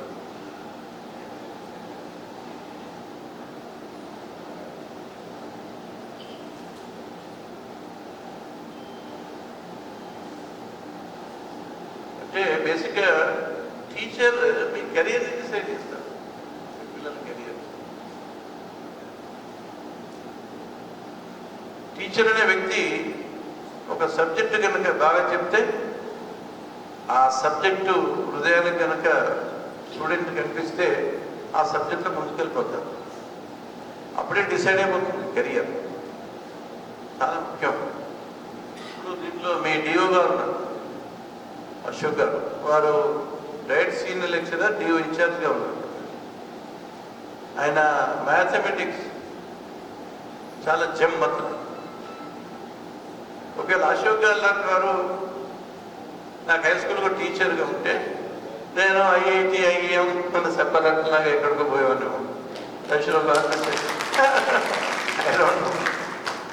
మీ సబ్ కలెక్టర్ గారు ఐఐటి గౌహతి బీహార్లో నలంద జిల్లాకు సంబంధించిన వాళ్ళు ఐఐటి గౌహతి చేసి కెమికల్ ఇంజనీరింగ్, జర్మనీ చాలా ఫేమస్. కెమికల్ ఇంజనీరింగ్లో పీహెచ్డీ చేయడానికి వెళ్ళారు ఆయన జర్మనీకి. ఆ దోసలు రహే ఒక 2 years చేశారు, రీసెర్చ్ స్కాలర్గా ఉన్నారు అక్కడ పీహెచ్డీ చేయడానికి. అక్కడేదో కొంత మన ఇండియన్ ఫారిన్ సర్వీస్ వాళ్ళు ప్రిన్స్ కావడం, వాళ్ళు కొంత అంతవరకు ఆయనకు ఐడియా లేదు సివిల్స్ రాద్దామని, యూపీఎస్సీ రాద్దామని ఐడియా లేదు. అతను you wanted to become a technocrat. కానీ ఎందుకో వారి మిత్రులు అక్కడ ఇన్స్పైర్ చేయడంతో, మోటివేట్ చేయడంతో ఆయన సివిల్స్ రాసి యూపీఎస్సీ నుంచి 2023 సో 23 బ్యాచ్ ఐఎస్ ఆఫీసర్గా ఫస్ట్ పోస్టింగ్ మన ఒకసారి క్లాబ్స్లో మనం ఆయన వచ్చే 2-3 వారాలు కూడా కాలేదు. First time Armoor ghat sub collector. IAS వచ్చిన తర్వాత ట్రైనింగ్ అయిన తర్వాత ఫస్ట్ పోస్టింగ్ సబ్ కలెక్టర్గా ఇస్తారు. ఒక బ్యాచ్లో 4, 5, 6 ఇట్లా వస్తూ ఉంటారు. కొన్ని డివిజన్స్ ఎయిర్ మార్క్ ఉంటాయి. ఆర్డీఓస్ ఇచ్చే బదులు ఐఏఎస్ డైరెక్ట్ రిక్రూట్స్కి సబ్ కలెక్టర్స్కి పోస్టింగ్స్ ఇస్తూ ఉంటారు. అంటే వారు నిజంగా నేర్చుకునేది ఇప్పుడు మొదలైందన్నమాట. వారు ఇప్పుడు ఈ డివిజన్లో అన్ని డిపార్ట్మెంట్స్ ఒక అవగాహన కలుగుతుంది. అంటే కలెక్టర్ చేసే ముందు ఒక డివిజన్ చేయడం చాలా ఇంపార్టెంట్. అన్ని రంగాల మీద, అన్ని సబ్జెక్ట్స్ మీద ఫీల్డ్లో బాగా తిరుగుతూ ఉంటారు సబ్ కలెక్టర్స్. కాబట్టి వాళ్ళకు అవగాహన డెవలప్ అవుతుంది. ఆయన వచ్చే రోజుల్లో నేను రిక్వెస్ట్ చేస్తూ ఉన్నాను, మీ స్కూల్స్ కూడా విజిట్ చేయమని, మిమ్మల్ని కూడా ఫీల్డ్లో ఇన్స్పైర్ చేయమని నేను వాడిని కోరుతూ ఉన్నాను. మీ డిఓ గారు కూడా basically is an academician. Diet అంటే ఎస్సీఆర్టీ, డైట్ ఇవన్నీ ట్రైనింగ్ ఇన్స్టిట్యూషన్స్, అకాడమిక్ ఇన్స్టిట్యూషన్స్. ఇవన్నీ ఫ్రెష్గా ఎవరు టీచర్స్ సెలెక్ట్ అయినా వాళ్ళు శిక్షణ ఇస్తూ ఉంటారు. సో అశోక్ గారు కూడా మీకు డిఓగా ఉండడం ఒక రకంగా మీ అదృష్టంగా నేను భావిస్తూ ఉన్నాను. ఈ కార్యక్రమం చేసిన తర్వాత వారు దీని అమలు ఎలా జరుగుతుందని నేను చూస్తాను సార్. తప్పకుండా నేను బాధ్యత తీసుకుంటాను. మీరు ఇంత ఇంట్రెస్ట్తోని ఈ కార్యక్రమం ఏర్పాటు చేస్తున్నారు కాబట్టి నేను ఫాలోఅప్ కింద నేను కూడా స్కూల్స్ విజిట్ చేస్తాను. ఎంత ఎఫెక్టివ్గా మన టీచర్స్ ఈ కార్యక్రమాన్ని అమలు చేస్తున్నారనేది నేను సమీక్షిస్తాను, వాళ్ళకి సలహాలు ఇస్తానే మాట చెప్పాను. ఇప్పుడు ఏదో ఇప్పుడు మన విద్యారంగాన్ని ఒక్కసారి విశ్లేషిస్తే 3 రకాలుగా ఉంది. ఒకటి ఏంటంటే పేరెంట్ సెంటర్స్ ఎడ్యుకేషన్ అంటారు. పేరెంట్ సెంటర్డ్ అంటే కార్పొరేట్స్, ప్రైవేట్ స్కూల్స్. అంటే తల్లిదండ్రులు చిన్న ఎల్కేజీ, యూకేజీలో చదివించడానికి 1,00,000 నుంచి హైదరాబాద్లో 5 లక్షల వరకు సంవత్సరానికి పే చేస్తూ ఉన్నారు. ఇంటర్నేషనల్ సిలబస్ 5 లక్షల వరకు అవుతుంది. ₹1,00,000 నుంచి 5 లక్షల రూపాయలు PP2, PP1. So corporate schools అన్నమాట. వాళ్ళకి మరి స్టేట్, నేషనల్ ఏది నాకు తెలియదు, నాకు అవగాహన లేదు సిలబస్ మీద. మొత్తానికి అంత డబ్బు ఖర్చు ఎవరు పెడుతున్నారు? ఇది తల్లిదండ్రులు. తండ్రులకి ఎవరికైతే తాహతుందో వాళ్ళు మా పిల్లలు వాళ్ళ జీవితంలో బాగా ఎదగాల, ముందుకు పోవాలా, షైన్ కావాలని చెప్పి బాగా ఖర్చు పెట్టి చదివిస్తున్నారు. కాబట్టి ఈ ప్రైవేట్ కార్పొరేట్ ఎడ్యుకేషన్ని నేను పేరెంట్స్ సెంటర్ ఎడ్యుకేషన్ అంటాను. ఎందుకంటే పేరెంట్స్ కారణంగా, స్టూడెంట్స్ కారణంగా కాదు, టీచర్స్ కారణంగా కాదు, పేరెంట్స్ కారణంగా ఆ ఎడ్యుకేషన్ సిస్టమ్ కొనసాగుతాం. రెండవ సిస్టమ్ టీచర్ సెంటర్డ్. మీ వ్యవస్థ, టీచరు అండ్ అడ్మినిస్ట్రేషన్, అక్కడి గవర్నమెంట్ ఆదేశాలు ఇస్తుంది, డిఓలు ఆదేశాలు ఇస్తారు, టీచర్స్కి ప్రోగ్రామ్స్ కండక్ట్ చేస్తారు, డేస్ కండక్ట్ చేస్తారు, రివ్యూ చేస్తారు, మీకు రిపోర్ట్స్ అడుగుతారు. Administration teachers oriented. This is second type of education system. ఈ 2 సిస్టమ్స్ ఇప్పుడు ఉన్నాయి మన సొసైటీలో ప్రధానంగా. ఒకటేమో పేరెంట్స్ సెంటర్డ్, ఇంకోటి టీచర్ సెంటర్డ్. టీచర్ సెంటర్డ్ అనండి, అడ్మినిస్ట్రేషన్ సెంటర్డ్, అంతా ఒకటే. కానీ అల్టిమేట్గా స్టూడెంట్ సెంటర్డ్ ఎడ్యుకేషన్ కోసం నేను కలగంటా ఉన్నాను. స్టూడెంట్ సెంటర్స్ ఎడ్యుకేషన్ కనుక మనకు అమలు జరిగితే అప్పుడు మనకు మంచి ఫలితాలు వస్తాయి. మీ అందరికీ తెలుసు, ఇప్పుడు ఈ ఎవరైతే పిల్లలు మీ దగ్గర చదువుతూ ఉన్నారో, సోషల్లీ బ్యాక్వర్డ్, పూర్, అంత ఫ్యామిలీ డిస్టర్బెన్సెస్ ఉంటాయి. పిల్లల్ని మీకు హ్యాండ్ ఓవర్ చేసేసారు వాళ్ళు. చాలా వరకు పేరెంట్స్ వాళ్ళకేం తెలియదు, పాపం ఏం చేయాలో కూడా తెలియదు. స్కూల్లో ఏం చేస్తే మావాడు ఏదో ఉద్యోగం చేసుకుంటాడు, బాగుపడతాడు, దట్స్ ఆల్. స్కూల్కి పంపిస్తారు. వాళ్ళకి ఇంకా కొద్దిగా మిడిల్ క్లాస్ పేరెంట్స్ కూడా, పేరెంట్స్ ఏం చేస్తారంటే వాళ్ళు ఇన్స్ట్రక్షన్స్ ఇస్తారు పిల్లలకి, లేకపోతే సలహాలు అయినా ఇస్తారు. అరే చదువుకోపో, తొందరగా పో, ఏం ఆడుకుంటూ చదువుకో, సినిమాకి టీవీ చూస్తున్నావు పో, చదువుకో. They give instructions. లేకపోతే సలహా ఇస్తారు, అడ్వైజర్. నువ్వు బాగా చదువుకోవాలా, నువ్వు కష్టపడితే కదా నీకు మంచి పోస్ట్ వచ్చేది, జాబ్ వచ్చేది, మాలాగానే ఉంటావా, మాలాగానే కూలీ చేస్తావా, మాలాగానే బతుకుంటాయని అని సలహా ఇస్తుంటారు. ఈ 2 రకాల ఇన్స్ట్రక్షన్స్ పేరెంట్స్ ఇస్తారు. కానీ పేరెంట్స్ పిల్లల్ని దగ్గర కూర్చుని పెట్టుకొని ఆప్యాయంగా అడిగి, ఏం చదువుతున్నావు, ఏ సమస్య నీకు అర్థమవుతుందా ఏంటి అనేది డెప్త్గా వెళ్ళి వాళ్ళకు సమయాన్ని ఇచ్చి సమీక్ష చేసే అవకాశం మీ స్కూళ్ళలో చదివే పిల్లలకి నాకు అర్థమైనంత వరకు లేదు. They hand over children to teachers. కాబట్టి మీ పాత్ర చాలా ఇంపార్టెంట్ అని నేను చెప్తా ఉన్నాను. మీ బాధ్యత ఎక్కువ ఉంది. పిల్లలు ఏం కావాలన్నా మీ బాధ్యతనే. వాళ్ళు ఏం లేదండి, ప్రొద్దున వస్తారు, ఎన్ని గంటలకు స్టార్ట్ అవుతుంది స్కూల్? 8:30, 9 గంటలకు స్టార్ట్ అవుతుంది. నాలుగు గంటల వరకు ఉంటారు.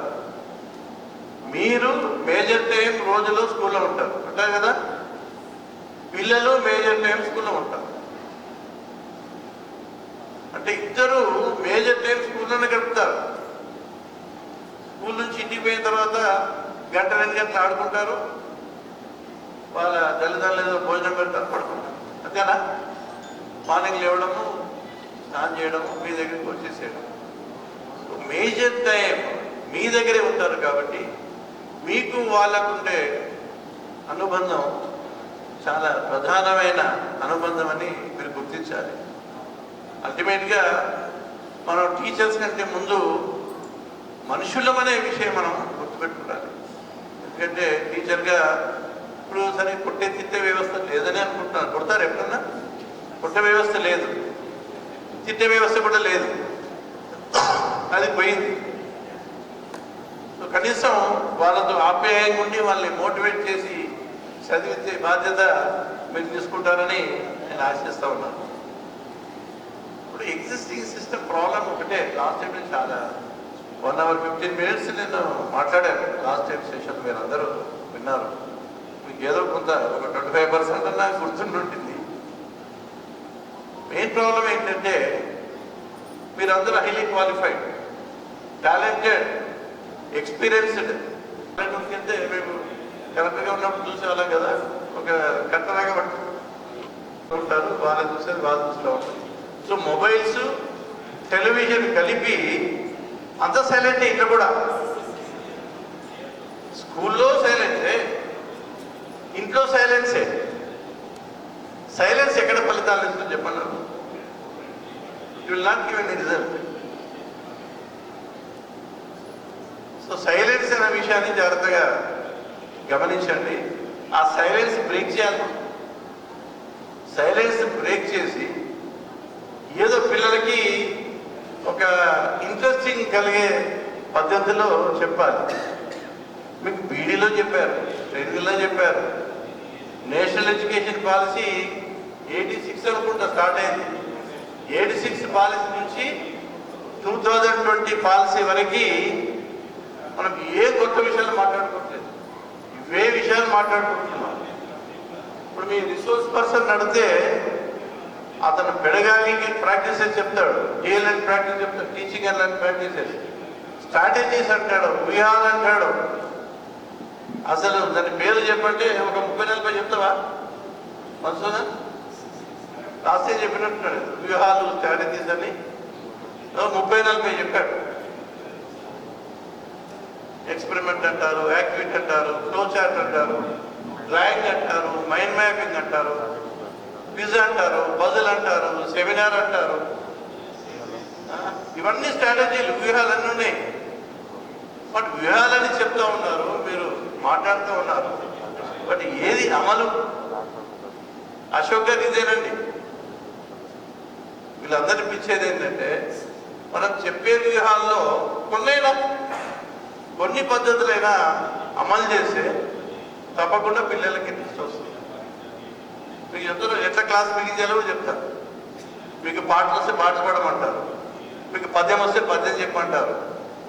బేసిక్ ఏంటంటే క్లాస్కి వచ్చే ముందు కొంచెం తయారు కావాలని చెప్తారు. ప్లాన్ చేసుకొని తయారై ఈ క్లాస్లో పిల్లలకి ఏ రకంగా ఇంట్రెస్ట్ క్రియేట్ చేయాలి, ఏ రకంగా బిగిన్ చేస్తే వాళ్ళ అటెన్షన్ మనం గ్రాప్ చేయొచ్చు. దాని తర్వాత మనం చెప్పదలుచుకున్నది ఏదో రూపంలో చెప్పవచ్చు. మీకు చాలా టాలెంట్స్ ఉంటాయి. మీకు సింగర్స్ ఉంటారు, కొందరు పోయం బాగా పాడేవాళ్ళు ఉంటారు, బాగా చదివే వాళ్ళు ఉంటారు, చెప్పేవాళ్ళు ఉంటారు. సుమతి పద్యాలు, వేమన శతకాలు ఇవన్నీ ఉన్నాయని చెప్తే కాస్త ఇంట్రెస్ట్ చూపుతారు అనేది విషయం. ఆటలు, పాటలు ఏ రకంగా పర్వాలేదు, వాళ్ళు కూర్చున్నక్కర్లే. ఈ లెక్చర్ పద్ధతి ఎంతకాలం ఉంది అట్లా అన్నింటిలో మార్పు వస్తుంది ఎడ్యుకేషన్ వ్యవస్థలో, కానీ లెక్చర్ పద్ధతిలో మాత్రం మార్పు లేదు. మీరు లెక్చర్ పద్ధతి తప్ప మీరు ఏదన్నా వ్యూహం అవలంబించి పిల్లల్ని ఎంగేజ్ చేయండి, ఇంటరాక్ట్ చేయండి, వాళ్ళకు కాస్త అర్థమయ్యేటట్టు చెప్పండి. 6 ఓన్లీ 6th క్లాస్లో మీరు 6th స్టాండర్డ్ వాళ్ళకి ఇవ్వగలిగితే ఆటోమేటిక్గా టేకాఫ్ అయిపోతుంది 7th. 6th నుంచి 7th వచ్చినప్పుడు మీరు ఏమంటారంటే ప్రీ రిక్విజిట్సా, క్లాస్కు ప్రీ రిక్విజిట్, ఇయర్ ఎండ్ అయినప్పుడు కూడా ప్రీ రిక్విజిటే కదా. మనం సీరియల్ చూస్తూ ఉంటాం ఓటీటీలో, వాడు నెక్స్ట్ ఎపిసోడ్ వేసే ముందు నెక్స్ట్ ఎపిసోడ్లో ఒక హాఫ్ మినిట్ వాడు సీన్ చూపిస్తాడు, మనకి ఇంట్రెస్ట్ క్రియేట్ చేయడానికి. ఏం జరిగింది అనేది చూపిస్తాడు, ఏం జరగబోతుంది అనేది కొంచెం టెంప్ట్ చేస్తాడు. పెద్ద ఛాలెంజ్ అది రైటర్స్కి. 2 days బ్యాకే ఈ టెలివిజన్ రైటర్స్, సీరియల్ రైటర్స్ ఒక 100 మందితో మాట్లాడారు. ఏం సీరియల్ అండి బాబు, డైలీ సీరియల్ బెటర్, ఎన్ని రోజులు అయిపోతున్నాయి. ఒకసారి నేను ఒక సీరియల్ చూశాను, చూసిన తర్వాత ఒక 1 month ఆగండి, లాభం లేదు, ముఖం చూపిస్తున్నాడు, ఏం జరగట్లేదు. భోజనమే చేసినారా అంతకంటే పెద్ద జరగలేదు, ఒక ఎపిసోడ్ అయిపోయింది. సరే ఒక నెల రోజుల తర్వాత చూస్తే సీరియలే ముందు జరగట్లే. అరే ఆర్టిస్ట్ ఎడిటింగ్ ఎట్లుందో అట్లే ఉంది. అందరు ముఖాలు చూపించడము, ఏంటి ఇది అక్క చెల్లెలు కొట్టుకోవడము, అత్త కొడుకులు ఒకటే కొట్టుకోవడం తెలుసు మనకి. అక్క చెల్లెళ్ళు, తల్లి కొడుకులు, వీళ్ళందరూ కొట్టుకుంటారు మన సీరియల్లో. ఎందుకు ఈ వాతావరణం స్పైల్ చేస్తున్నారు? ఈ డైలీ సీరియల్స్ మాత్రం చాలా హ్యావెట్. ఎన్ని గంటలు వేసినప్పుడు చూడండి, అందరూ డైలీ సీరియల్ ఎక్కువ చూసేది. సీరియల్ ఒక 30 సీరియల్స్ ఉంటాయి అన్ని ఛానల్ కలిపి. మీకు ఫేవరెట్ ఒక 5-6 సీరియల్స్ ఉంటాయి. రోజు కనీసం ఒక 3-4 గంటలు పెడితే ఎన్ని గంటలు టైం వేస్ట్ అవుతుంది. ఇట్స్ ఎ క్రైమ్ అండి. సీరియల్ చూడడం అంత క్రైమ్ లేదు. సినిమాలో ఏముంటాయి, ఎప్పుడైనా పొద్దున్న థియేటర్కి కాస్త ఒక 3 గంటలు చూస్తుంటే హ్యాపీ వచ్చేస్తుంటుంది. ఈ సీరియల్స్ లేకుంటే మొబైల్ అయిపోయింది అంతే. 2 సైలెంట్గా చూడడమే, మీరైనా మీ పిల్లలైనా. కాబట్టి ఒకటే గుర్తుపెట్టుకోండి, సోషల్ మీడియా మీకు చూపొద్దండి. మీరు సోషల్ మీడియా చూస్తే పర్వాలేదు, మీకు కావాల్సింది యూట్యూబ్లో చూస్తే పర్వాలేదు. మీరు మామూలుగా యూట్యూబ్ ఆన్ చేశారనుకోండి, మీకు యూట్యూబే చూపిస్తూ ఉంటుంది. ఇక మీకు ఏముండదు, ఆప్షన్ ఏముండదు, అదే చూపించుకుంటూ పోతుంది. మీరు దాన్ని పూర్తిగా చూశారనుకోండి, దాన్ని తెలిసిపోతుంది అల్గారిథం. దీంట్లో బాగా మనసు పెట్టి చూస్తున్నారు, అదే అట్లాంటిదే ఇంకోటి వస్తుంది, అది బాగా చూస్తే ఇంకోటి వస్తుంది. It's a commercial matrix. Algorithms ఇవే, ఇంకేం లేదు. అల్గారిథమ్స్ ఏంటంటే మీకు ఇంట్రెస్ట్ మీకు చూపిస్తుంది. మీకు చూసినప్పుడు బాగా ఇంట్రెస్ట్ ఉంటుంది, మీకు డోపమిన్ హిట్స్ వస్తాయి, టక డోపమిన్ రిలీజ్ అవుతుంది. రిలీజ్ అయ్యి కాబట్టి మీరు మళ్ళీ చూస్తూనే ఉంటారు. మీరు చూస్తూ ఉంటే మనకి యాడ్ రెవెన్యూ పెరిగిపోతూ ఉంటుంది. వాళ్ళు కోట్లు సంపాదిస్తున్నారు, మనకేం లేదు, ఊరికే క్రైమ్.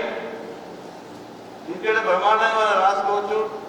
మీరే సినిమాలో కథ రాయచ్చు, టీచర్స్ రాయలేరా? బ్రహ్మాండంగా రాయచ్చు. ఏం లేదు దాంట్లో, ఏముందని దాంట్లో ఒక సీరియల్ చూడండి, ఏం డైలాగ్స్ ఉంచుకో, ఒక డైలాగ్ రాయండి, ఈజీగా రాయచ్చు. పెద్ద బ్రహ్మ విద్య కాదు అది. వాళ్ళకి ఒక ఎపిసోడ్కి డైలీ సీరియల్లో ఎంత ఇస్తారని అడిగారు, 4,000 ఇస్తారండి. ఒక ఎపిసోడ్లో ఉన్న కంటెంట్ వాళ్ళు రాయాలంటే రోజుకు 4,000 ఇస్తారండి. వాళ్ళు ఇప్పుడు 6,000 ఇవ్వాలని రిక్వెస్ట్ పెట్టారు. దానికోసం యూనియన్స్ ఇవన్నీ రిక్వెస్ట్ చేస్తూ ఉంటారు. So don't become victims serials and social media. మీ పిల్లల్ని కూడా ఈ సోషల్ మీడియా నుంచి కొంచెం రక్షించుకుంటేనే మనకి విముక్తి కలుగుతుంది. లేకుంటే చాలా ఇబ్బంది ఎదుర్కొనే పరిస్థితులు మనకున్నాయి. వాటికి వాడు కోట్లు సంపాదించుకుంటున్నాడు. వాడికి యాడ్ రెవెన్యూ. కార్పొరేట్ బాడీస్ కదా. సరే మన పరిస్థితి ఎలా ఉంది ఒకసారి నారాయణ చైతన్య చూద్దామంటే జైల్లో వేసినట్టేనండి. జైలు కన్నా తక్కువేం లేరు పిల్లలు. తల్లిదండ్రులు పిల్లలతో మాట్లాడాలంటే ఆ గ్రిల్ బయట ఉండాలంట. లోపల పిల్లలు ఉంటారు, గ్రిల్ బయట తల్లిదండ్రులు వస్తారు, వాళ్ళు కాసేపు మాట్లాడి చలో జైలు కంటే అన్యాయం అయిపోయింది. అంటే పశువుల కంటే అన్యాయమైన విద్యా వ్యవస్థ. బట్ మనకు ఆప్షన్ లేదు కదా. ఎందుకని ఇంటర్మీడియట్ నారాయణ చేతిని వేయడము, వాళ్ళు ఏదో బీటెక్ ఉద్ధరించడము, వాళ్ళు అమెరికా పంపాలన్నా ఇట్లా సాఫ్ట్వేర్ ఉద్యోగం చేయాలి, డాలర్లు సంపాదించాలి. ఇప్పుడు దాని పుట్టింది ట్రంప్కి అయిపోయింది, అది కూడా ఒడిచినట్టుంది. వాడు వీసాలు గీసాలు ఇచ్చినట్లేడు, మళ్ళంతా సాఫ్ట్వేర్ అనుకొని ఎంఎస్ అనుకుని పోయినా చాలా మంది ఇప్పుడు ఇరుక్కున్నారు. ఎంఎస్ చేశారు, జాబ్ రావట్లేదు, లేదంటే వీసాలు రావట్లేదు. అక్కడ చాలా సంవత్సరాలుగా పనిచేసే వాళ్ళకు కూడా సమస్య వచ్చింది. ఇప్పుడు సాఫ్ట్వేర్ నుంచి ప్రతి ఒక్కరు బీటెక్ ఇంజనీర్ గానే సిఎస్సిఏ, అసలు ఎలక్ట్రానిక్స్ అడిగేది లేదు, సివిల్స్ అడిగేది లేదు, మెకానికల్ ఇంజనీర్ లేదు, కెమికల్ ఇంజనీర్ లేదు, ఎలక్ట్రికల్ లేదు, ఓన్లీ సిఎస్ఏ. సిఎస్సికే కాంపిటీషన్, సిఎస్సి తీసుకోవడం లాగా అయిపోయింది. ఇప్పుడు మెల్లమెల్లగా మారుతుందండి సిచ్యువేషన్ మారుతుంది. ఇప్పుడు సిఎస్సి నుంచి వేరే విభాగాలకు కూడా వెళ్ళాల్సి వస్తుంది. అవి స్టేబుల్ కెరియర్స్ యాక్చువల్గా. ఇప్పుడు ఈ సాఫ్ట్వేర్ ఉద్యోగాలు మీరు చేసిన వాళ్ళతో మాట్లాడితే తెలుస్తుంది వాళ్ళ నరకం ఏ రకంగా నరకం ఉంటుంది. సాఫ్ట్వేర్ ఉద్యోగాల్లో మీ పిల్లలు, మా సంబంధించిన పిల్లలు చాలామంది ఉన్నారు, వాళ్ళు నరకం అనుభవిస్తూ ఉంటారు. మొనోటనీ అన్నమాట, ఒకటే సిస్టమ్ మీద కూర్చోండి వాడు చెప్పింది చేసుకుంటూనే ఉండాలి. ఈ డబ్బులు వస్తాయి కాబట్టి చేస్తూ ఉన్నాం. అమెరికా అయితే డాలర్స్ వస్తూ ఉంటాయి. మనం చాలా ప్రోగ్రాం పెట్టుకున్నాం, ఎఫ్ఎల్ అంటాము, ఉన్నది అంటాము, ఇవన్నీ చేస్తూ ఉన్నాం. కానీ మన లేడీస్ వినాయకుడు పాల్దా మంది పరిగెత్తారు. సైన్స్ టీచర్ మీకన్నా తెలీదా? జస్ట్ క్యాపిలారిటీ ప్రిన్సిపల్ మీద వినాయకుడు పాలు తాగుతున్నాను మనకు తెలీదా? అది మహత్యంగా భావించి వేల కొద్ది మంది పోయి కొబ్బరికాయలు కొట్టడం, పూజలు చేయడం. This is what is called scientific temper in our level life. అమాస్ నాడికి చేయొద్దు, మంగళవారం నాడికి చేయొద్దు. నేను మంగళవారం నాడే పెడతాను ఈ ప్రోగ్రాం. ఎప్పుడు ఎందుకు పెడతానంటే మంగళవారం వద్దంటారు కదా, లేదా నేను మంగళవారమే కొడతాను. నేను మంగళవారం పెడితే నాకు ఎఫెక్టివ్ రిజల్ట్ వస్తుంది అనుకుంటాను. ఏ ప్రోగ్రామ్ డేట్ ఇవ్వాలని నేను మంగళవారం ఇస్తాను, అదొక అలవాటు చేసుకున్నాను నేను.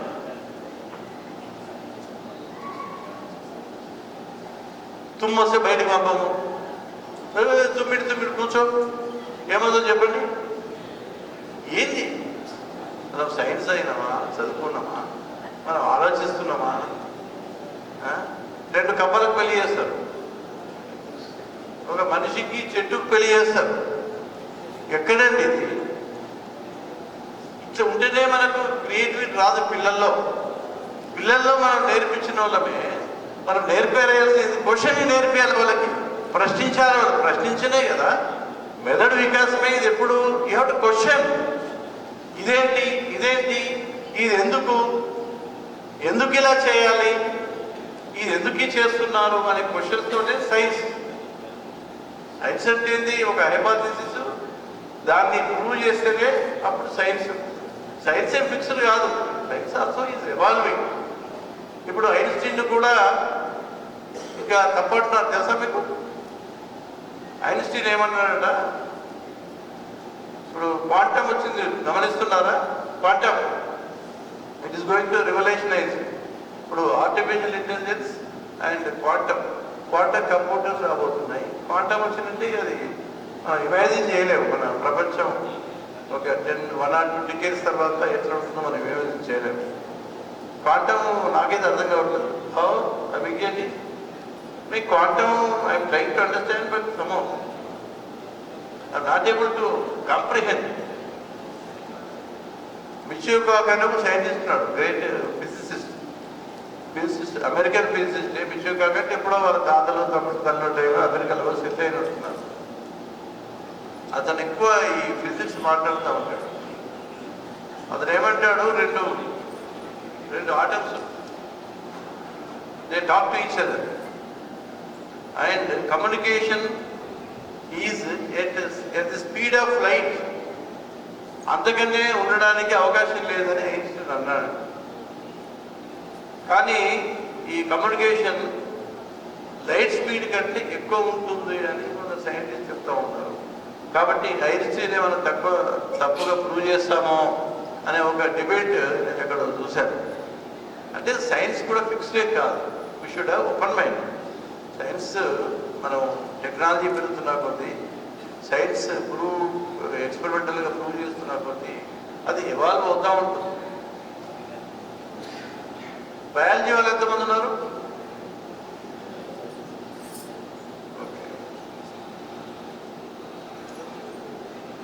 ఇప్పుడు ఈ సైంటిఫిక్ టెంపర్ లేని వాళ్ళు చాలా మంది evolution తప్పంటారు.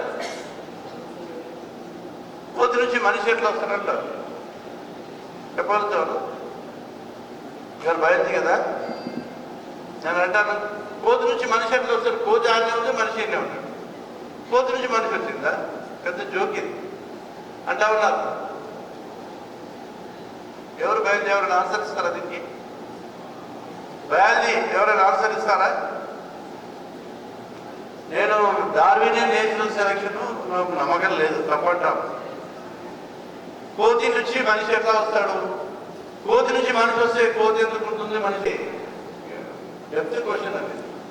Evolutionary biology biologist every day they face this question. ఎవరైతే ట్రెడిషనల్ కమ్యూనిటీ ఉందో ఎవల్యూషన్ సైన్స్ ఏదంతా బాగా సైన్స్ లేదు ఏం లేదు అనే వాళ్ళు ఎవరైతే ఉన్నారో, సైంటిఫిక్ టెంపర్ మ్యాగజైన్స్ ఎవరైతే ఉన్నారో వాళ్ళు మిమ్మల్ని వేసే ప్రశ్న ఎనీబడి అండి, I will give you 1,000 rupees prize. Whoever answer this question. It's a question relating to evolutionary. I'm social studies teacher, but I have little knowledge, so I don't know whether it is right or wrong. I don't know whether it is right or wrong. I would like to share my views. Animal is animal, human being is human being. కాకపోతే కానీ 4 కాళ్ళ కాస్త 2 కాళ్ళకి ఆ పరిణామ క్రమంలో అంటే అడవిలో ఉన్నప్పుడు ఆయనకు 4 కాళ్ళు అవసరం ఉంది. తర్వాత మన అవసరాలకు అనుగుణంగా శరీరం మారిపోవచ్చు.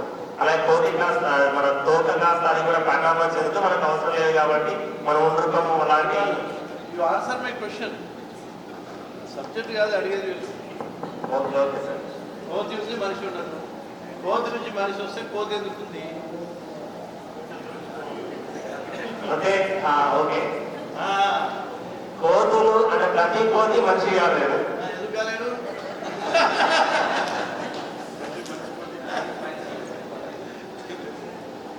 అంటే మన అవసరాల మేరకు. నేను కూడా బయాలజిస్టే. నేను ఎంఎస్సీ అగ్రికల్చర్. నా సబ్జెక్టు ఎంఎస్సీ జువాలజీ కాదు, బాటనీ కాదు, ఏం కాదు. కానీ out of interest I'm asking this question which is very very important question to understand the process of evolution. అంటే ఒక అంశం సింగిల్ సెల్ నుంచి మల్టీ సెల్లార్ వచ్చినాయి, ఆల్గే ఫంగే అని వచ్చినాయి. ఒక స్టేజ్లో ఫిషెస్, నేను అసలు మంకీ నుంచి రాలేదు, ఫిషెస్ నుంచి వచ్చిన. ఎందుకంటే ఫిష్ బ్యాక్బోన్ ఉంది కదా. First species having backbone is fish అన్నమాట. ఫిష్లు ఎప్పుడైతే నీటి బయటకు వచ్చామో మళ్ళీ ఆంఫిబియన్స్ అయిపోయింది. ఓకే, కొన్నేమో రెప్టైల్స్ అయిపోయినాయి, రెప్టైల్స్ కొన్ని బర్డ్ అయిపోయింది. కానీ ఏంటంటే మనం మాట్లాడేది రెప్టైల్ పక్షి కాలే.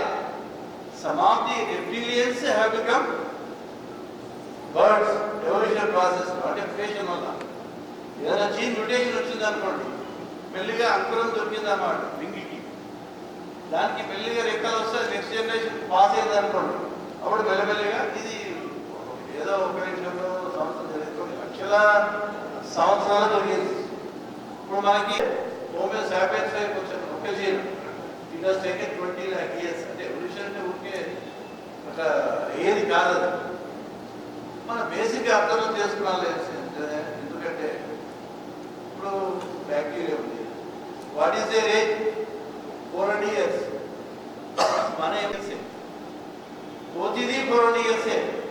అంటే సకల జీవరాశులు 8 billions ఉన్నాయి, 80 lakhs million స్పీసీస్ ఉన్నాయి. గినియా ప్రాంతంలో ఒక ఉమెన్ శిలాజం, దాంట్లో మైటోకాండ్రియల్ డిఎన్ఏ, మైటోకాండ్రియల్ ఇవ్వమంటారు. మనకు మొత్తం హ్యూమన్ రేస్కి ఆరిజిన్ మైటోకాండ్రియల్ ఈవ్ అంటే ఒక మహిళ అన్నమాట. అక్కడి నుంచి వచ్చిందంటే ఇప్పుడు మనం మొత్తం డిఎన్ఏ ట్రాక్ చేసుకుంటూ పోతే we end up in Africa, we end up there. మహిళా డిఎన్ఏ ఏంటంటే ఓన్లీ మహిళల ద్వారానే పాస్ అవుతూ ఉంటుంది. వై క్రోమోజోమ్ ద్వారా పాస్ కాదు అది. అర్థమైందా? అందుకోసమే మీకు ట్రాక్ ఓన్లీ ఫిమేల్ రేంజ్ అట్లా ట్రాక్ చేసుకుంటూ పోతే అక్కడ ఎండప్ అయింది.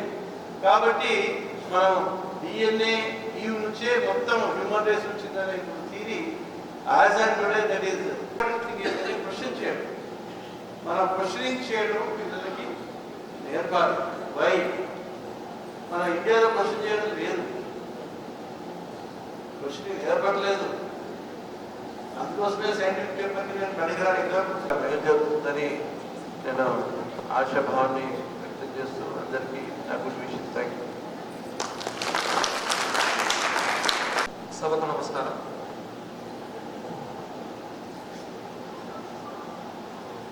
Honourable retired state election commissioner Parthasarathi garu, sub collector గారు, వేదిక పైన ఉన్నటువంటి పెద్దలు, ఉపాధ్యాయులు, తల్లిదండ్రులు, విద్యార్థులు, జర్నలిస్ట్ మిత్రులు అందరికీ కూడా శుభ మధ్యాహ్నము. ఈరోజు మన జిల్లాలో విశిష్ట సేవలు అందించినటువంటి మన జిల్లా వాస్తవ్యుడు పార్థసారథి గారు చిట్ల ప్రమీల జీవన్ రాజ్ మెమోరియల్ ట్రస్ట్ ద్వారా 10వ తరగతి మరియు ఇంటర్మీడియట్లో అత్యుత్తమ ప్రతిభ కనబరిచినటువంటి విద్యార్థులను గుర్తించి వారికి నగదు పురస్కారాలను అందించడము మరియు ఆర్మూర్ మండలంలో ఉన్నటువంటి హై స్కూల్లో ఉన్నటువంటి నాన్ లాంగ్వేజ్ ఉపాధ్యాయులందరికీ ఒక ఆవిడే ఎస్సీఆర్టీ రిసోర్స్ పర్సన్స్తో శిక్షణ ఇప్పించే కార్యక్రమాన్ని చేపట్టినందుకు విద్యాశాఖ తరఫున ధన్యవాదాలు తెలియజేస్తున్నాను సార్. చాలా మంచి కార్యక్రమాన్ని చేపట్టడం జరిగింది. సార్ కూడా మన జిల్లాలో పనిచేసిన తర్వాత సారు ఈడీఎస్సీ కార్పొరేషన్ కాకుండా దాదాపుగా 7-8 డిపార్ట్మెంట్లో కూడా ఇన్ఛార్జిగా వ్యవహరించి అత్యున్నతమైనటువంటి సేవలు అందించడం జరిగింది. సార్ ట్రాన్స్ఫర్ పైన వెళ్ళినప్పుడు జిల్లా వాస్తవ్యులందరూ కూడా ధర్నా చేసి సార్ యొక్క ట్రాన్స్ఫర్ను క్యాన్సిల్ చేయించి మరొక 1 year ఎక్స్టెన్షన్ మన జిల్లాలో కూడా సర్వీస్ సార్ చేయడం అనేటటువంటి జరిగింది. సార్ ప్రపంచంలో ఉన్నటువంటి వివిధ దేశాల్లో ఉన్నటువంటి ఎడ్యుకేషన్ సిస్టమ్స్ను కూలంకషంగా డిస్కస్ చేయడం అనేటటువంటిది జరిగింది. మంచి విద్యను మన పిల్లలకు ఏ విధంగా అందించాలి, ఎక్స్పీరియన్సెస్ను షేర్ చేయడం జరిగింది. ముఖ్యంగా నేను ఒక సిస్టంలో ఉన్నటువంటి అపోహలను ఒక 3 క్వశ్చన్స్ ద్వారా మేము ముందుకు తీసుకొస్తాను. మనము ఎడ్యుకేషన్ అంటే మనకున్నటువంటి అపోహ పిల్లలను ఎంత తక్కువ ఏజ్లో స్కూల్కు పంపిస్తే అంత ఎక్కువ విద్య వస్తుందనేటటువంటిది ఒక అపోహ. పిల్లలను నర్సరీ నుంచి 3rd క్లాస్ నుంచి పిల్లలను స్కూల్లో జాయిన్ చేసినట్లయితే వాళ్ళు భవిష్యత్తులో మంచి విద్యావంతులుగా రాణిస్తుంటారు అనేటటువంటిది. సెకండ్ క్వశ్చన్, క్లాస్ రూమ్లో కూడా పాఠశాలలో స్కూల్లో పిల్లలు ఎంత ఎక్కువ టైం స్పెండ్ చేస్తే పిల్లలకు అంత మంచి విద్య వస్తుందనేటటువంటిది ఇంకొక అపోహ. మూడవది, పిల్లలు స్కూల్లో కూడా ఎన్ని ఎగ్జామినేషన్స్ ఎక్కువ రాస్తే అంత పర్ఫెక్షన్ వస్తుంది, అంత అత్యుత్తమైనటువంటి విద్యార్థులుగా తీర్చిదిద్దబడతారు అనేటటువంటిది మూడవ క్వశ్చన్. వీటిని తరచుగా మనము చూస్తూ ఉంటాం. సార్ ఇంతకుముందే చెప్పారు ఫిన్లాండ్ ఎడ్యుకేషన్ సిస్టమ్ గురించి. ఫిన్లాండ్లో పిల్లలను 7-8 years వరకు అసలు పాఠశాలకి పంపించారు. 7-8 years వరకు తల్లిదండ్రుల యొక్క పెంపకంలోనే పెరుగుతారు. Second, timings. మన దగ్గర ఉన్నటువంటి కార్పొరేట్ స్కూల్లో చూసినట్లయితే నారాయణ చైతన్యలో మార్నింగ్ 6 నుంచి రాత్రి 10 o'clock వరకు schedule.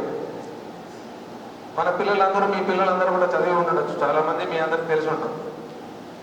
Morning 6 o'clock schedule start అయితే రాత్రి 10 o'clock వరకు డిఫరెంట్ యాక్టివిటీస్ షెడ్యూల్స్ ఉంటాయి. కానీ అదే ఫిన్లాండ్లో చూసినట్లయితే ఓన్లీ 7-8 yearsకు స్కూల్లోకి వచ్చిన వాళ్ళకు ఒక 3 hours కంటే ఎక్కువ స్కూల్లో ఉంటుంది. మ్యాక్సిమం 3 to 3.5 hours మాత్రమే స్కూల్లో ఉంటుంది.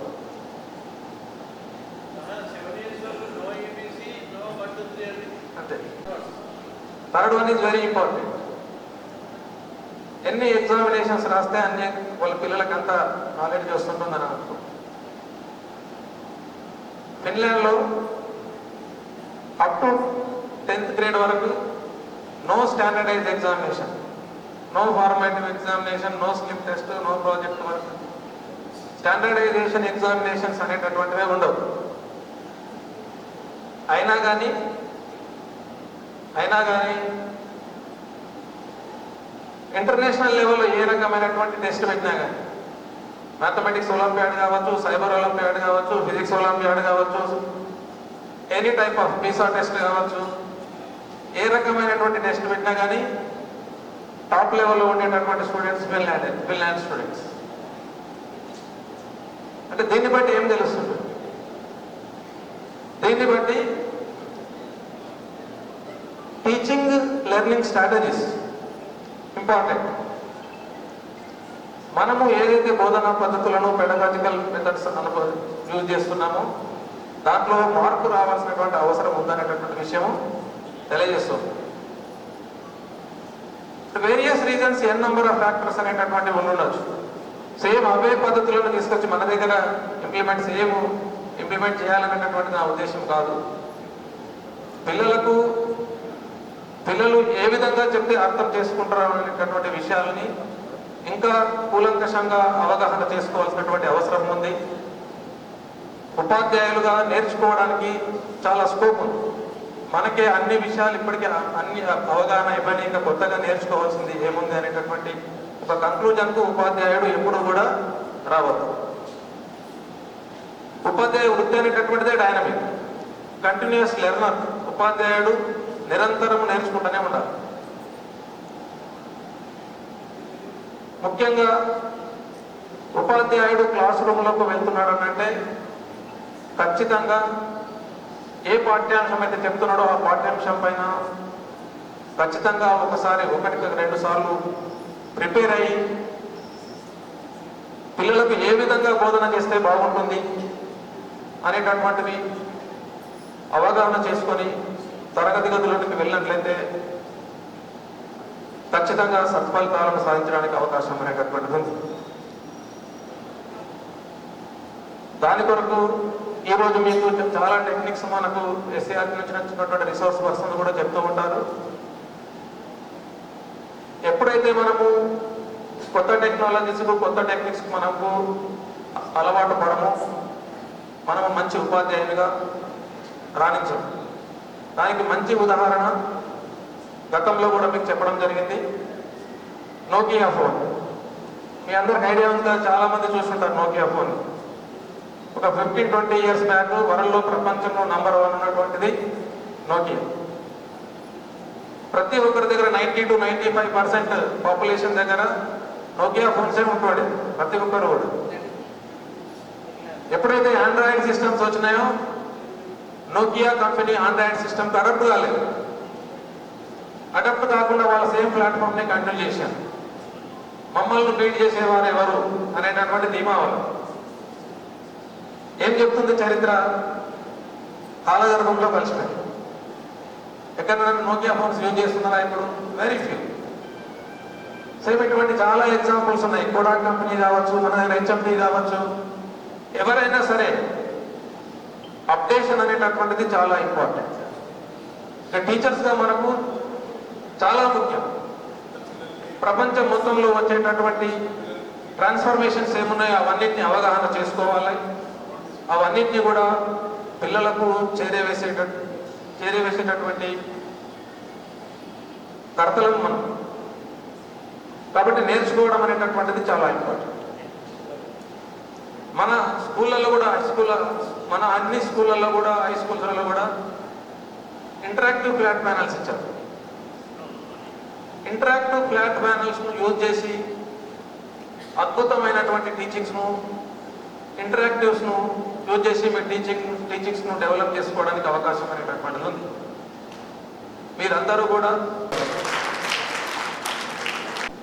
ఈరోజు ఈ కార్యక్రమానికి మూలమైనటువంటి వ్యక్తి శ్రీ పార్థసారథి ఐఏఎస్ రిటైర్డ్ మాజీ ఎలక్షన్ కమిషన్ చైర్పర్సన్ గారు, డిఓ గారు, అశోక్ గారు, ఎంఈఓ గారు, other officials and my SCRT team. And thank you very much, sir, for inviting us to interact with the teachers directly. In fact, I must say thanks to my director also, because he has sent this team to you to interact with you. మీకు తెలుసు, ముందు మార్చిల్ మేలనే trainings అయినాయి మీకు. ఆ ట్రైనింగ్లో ఒక మేళా లాగా district లెవెల్లో, స్టేట్ లెవెల్లో, డిస్ట్రిక్ట్ లెవెల్లో, తర్వాత మండల్ లెవెల్ అంటే స్కూల్ స్టూడెంట్స్కి అయితే డిస్ట్రిక్ట్ లెవెల్లో జరిగినాయి. ఒక మెసేజ్ అనేది వచ్చి ఉంటుంది. అయితే ఒక డాట్ పాయింట్ ఎక్కడైతే ఉందో సారు ఆ పాయింట్ని పట్టుకున్నారు. ఏంటంటే మనము ఇంగ్లీష్ మీడియంగా స్కూల్స్ని ట్రాన్స్ఫార్మ్ చేసుకున్నాము. But there are some schools the English medium and without English. This is happening. What is the scenario, you know that as a teachers what's happening around in your class room situations. That point is very, very critical point where sir has discussed with me regarding what can we do. So I said very clearly that we'll have an interaction with the teachers. We have some strategies. Non-language teachers story. That we'll go, sir, we'll have a direct field interaction. Let's see how we're going to work it out.